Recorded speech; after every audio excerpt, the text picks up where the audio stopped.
Manne quotidienne d'aujourd'hui, jeudi 11 juillet 2024.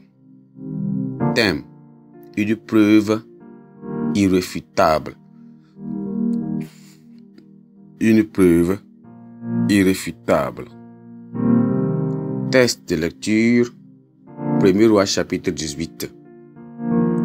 1er Roi chapitre 18.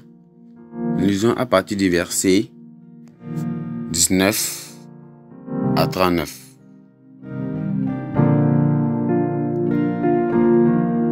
Fais maintenant rassembler tout Israël auprès de moi, à la montagne du Carmel, et aussi les 450 prophètes de Baal et les 400 prophètes d'Astarté qui mangent à la table de Jézabel. Achab envoya les messagers vers tous les enfants d'Israël et il rassembla les prophètes à la montagne de Carmel. Et alors Élie s'approcha de tout le peuple et dit: jusqu'à quand clocherez-vous des deux côtés? Si l'Éternel est Dieu, allez auprès de lui. Et si c'est Baal, allez auprès de lui. Le peuple ne lui répondit rien. Et dit au peuple: je suis resté seul des prophètes de l'Éternel, et il y a 450 prophètes de Baal.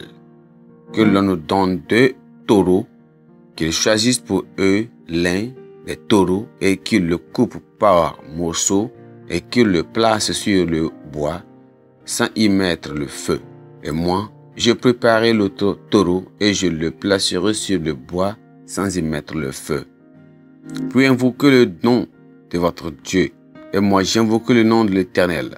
Le Dieu qui répondra par le feu, c'est celui-là qui sera Dieu. Et tout le peuple répondit en disant: c'est bien. Il dit au prophète de Baal: choisissez pour vous l'un des taureaux, préparez-le les premiers, car vous êtes les plus nombreux, et invoquez le nom de votre Dieu, mais ne mettez pas le feu. Il prit le taureau qu'on leur donne, et le préparèrent, et ils invoquèrent le nom de Baal. Depuis le matin jusqu'à midi, en disant: Baal ne répond-nous. Il dit: Baal, réponds-nous. Mais il n'y eut ni voix ni réponse. Et ils sautaient devant l'autel qu'ils avaient fait. À midi, Élie se moqua d'eux et dit: criez à haute voix, puis il est Dieu. Puisqu'il est Dieu, il pense à quelque chose, ou il est occupé, ou il est en voyage. Peut-être qu'il dort, ou il se réveillera. Et ils crièrent à haute voix et se firent selon leur coutume des incisions avec des épées et avec des lances jusqu'à ce que le sang coulât sur eux. Lorsque midi fut passé, ils prophétisèrent jusqu'au moment de la préservation ou bien de la présentation de l'offrande. Mais il n'y eut ni voix, ni réponse, ni signe d'attention. Alors Élie dit alors à tout le peuple: approchez-vous de moi. Tout le peuple s'approcha de lui, et Élie rétablit l'autel de l'Éternel qui avait été renversé. Amen.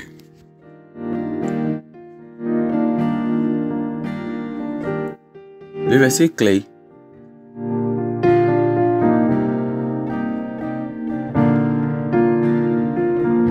Ici, c'est le verset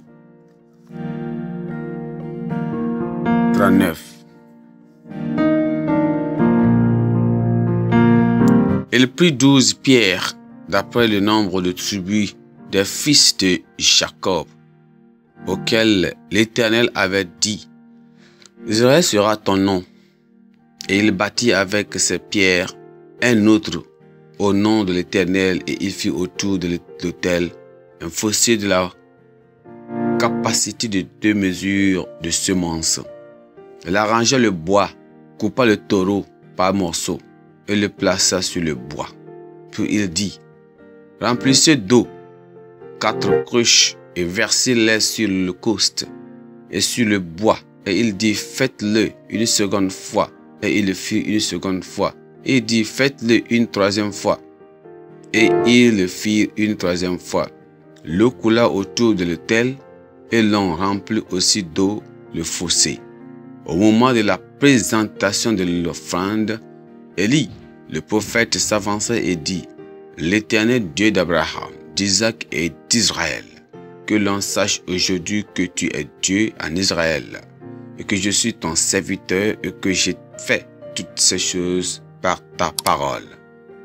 Réponds-moi, Éternel, réponds-moi afin que ce peuple reconnaisse que c'est toi, l'Éternel, qui est Dieu, et que c'est toi qui ramènes leur cœur. Et le feu de l'Éternel tomba et consuma l'holocauste, le bois, les pierres et la terre, et il absorba l'eau qui était dans le fossé. Quand tout le peuple vit cela, ils tombèrent sur leur visage et dirent: C'est l'Éternel qui est Dieu, c'est l'Éternel qui est Dieu. Gloire à Dieu. Le verset clé, c'est le verset 39. Et le feu de l'Éternel tomba et consuma l'holocauste, le bois, les pierres, la terre. Et ils observa, et il absorba l'eau qui était dans le fossé. Gloire à Dieu.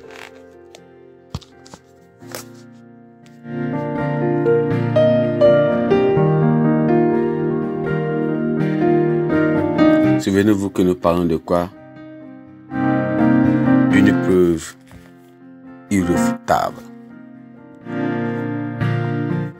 Une preuve est un témoignage, c'est un récit, c'est un objet matériel ou toute autre chose soumise au sens est destinée à prouver l'existence ou la non-existence d'un fait. Une preuve claire et convaincante est une preuve qui persuade une personne raisonnable d'avoir la ferme conviction qu'une préposition ou bien une proposition est sans aucun doute vraie. Il s'agit d'un niveau de preuve plus élevé qui ne peut être réfuté. Sous le règne d'Achab et de Jézabel, les enfants d'Israël s'étaient tellement éloignés du Seigneur et s'étaient livrés à l'adoration idolâtre de Baal.